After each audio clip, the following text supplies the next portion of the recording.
Normal lifestyle lead করা পর্যন্ত কতদিন মতো সময় লাগতে পারে? প্রথমে আমরা নি রিপ্লেসমেন্টকে আগে ইন্ডিকেশন দেখি যে তার আসলে ইন্ডিকেশন হয়েছে কিনা। দ্বিতীয়ত আমরা যদি কোমরবিডিটি যদি থাকে তাহলে সেটাকে অপটিমাইজ করি।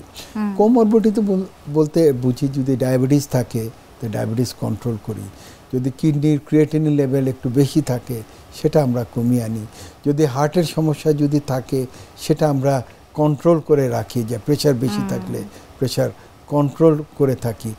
এভাবে থাইরয়েডও যদি বেশি থাকে, টিএসএইচ বেশি থাকে, সেটা আমরা নর্মালাইজ করে অপারেশন করি। অর্থাৎ যাতে করে অপারেটিভ কমপ্লিকেশন না হয় সেজন্য প্রি অপারেটিভ অপটিমাইজেশনটা আমরা করে নেই।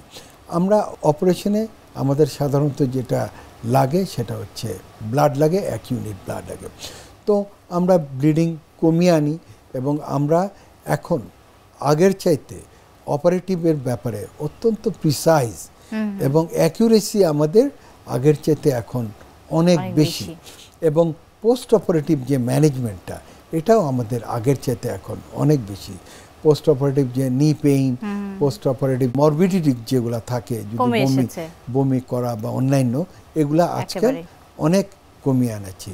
তারপরে আমরা ফিজিওথেরাপি দিই, অর্থাৎ তার মাসল ডেভেলপমেন্ট বা স্ট্রেন্থেনিং করা, তার স্ট্রেচিং করা বা নি মোবিলাইজেশন করা, নি মুভমেন্ট বা ওয়েট বিয়ারিং, এই যে পোস্ট অপারেটিভ প্রোটোকলগুলা আগের চাইতে এখন অনেক বেশি স্ট্রিক্টলি ফলো করা। একেবারে চমৎকার বলেছেন স্যার। আমাদের এই অনুষ্ঠানের একটি নিয়মিত সেগমেন্ট হচ্ছে বিভিন্ন খাদ্যের পুষ্টি গুণাগুণ আমাদের দর্শকদের দেখিয়ে থাকি, সেটি এখন দেখিয়ে আসবো।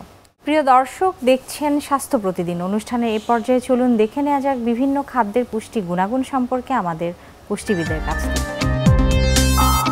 শরীর ম্যাজমেজে লাগা, মেজাজ খিটমিটে হয়ে যাওয়া, কোনো কাজে ভালো লাগছে না, কিছু সময় পরপরই ক্লান্তি যেন পিছু ছাড়ছে না, এই জাতীয় সমস্যা অনেকের মধ্যেই দেখা দিয়ে থাকে। এই জাতীয় সমস্যার পাশাপাশি শরীরে মাংসপেশিতে ব্যথা, শরীরে হাড়হাড্ডিতে ব্যথা, এই লক্ষণগুলোও যদি প্রকাশিত হয় তাহলে অবশ্যই চেক করে নিতে হবে শরীরে ভিটামিন ডি এর ঘাটতি রয়েছে কিনা।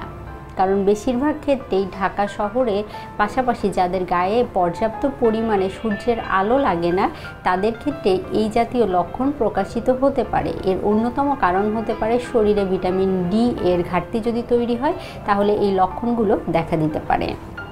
আর ভিটামিন ডি এর পরিমাণ যদি অনেক বেশি কমে যায় তাহলে কিন্তু অস্টিওপোরোসিস বা অস্টিওআর্থ্রাইটিস এই জাতীয় সমস্যাও দেখা দিতে পারে। সেক্ষেত্রে অবশ্যই গায়ে পর্যাপ্ত পরিমাণে সূর্যের আলো লাগাতে হবে। কখন সূর্যের আলো লাগাবেন? সকাল 10টা থেকে দুপুর 2টার মধ্যে 20 থেকে 25 মিনিট গায়ে সূর্যের আলো লাগাতে হবে। পাশাপাশি সূর্যের আলোতে বেড়ে ওঠা হাঁস মুরগির ডিম, গরু ছাগলের দুধ, এছাড়াও ফর্টিফাইড বিভিন্ন ধরনের খাবার মার্কেটে এখন পাওয়া যায় যেগুলো ভিটামিন ডি ফর্টিফাই করা থাকে, সেগুলোও নিয়মিত গ্রহণ করতে পারেন।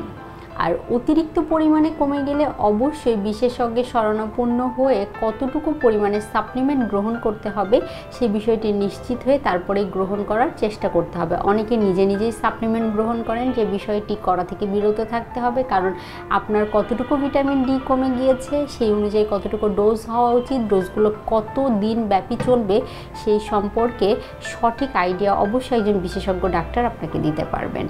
তাই ভিটামিন ডি এর পরিমাণ কমে গেলে বা এই লক্ষণগুলো দেখা গেলে দেরি না করে একজন বিশেষজ্ঞের শরণাপন্ন হতে হবে।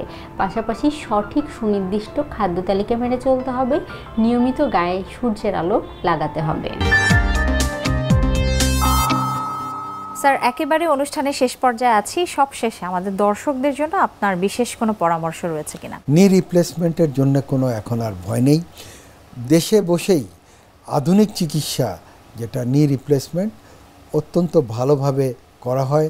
আমাদের দেশের অনেক স্কিল সার্জন আছে যারা নি রিপ্লেসমেন্ট করে, অনেক ভালো ভালো হাসপাতাল আছে যেখানে নি রিপ্লেসমেন্ট হয়, এবং আমাদের দেশে ভালো ওষুধপত্র এখন অ্যাভেলেবেল।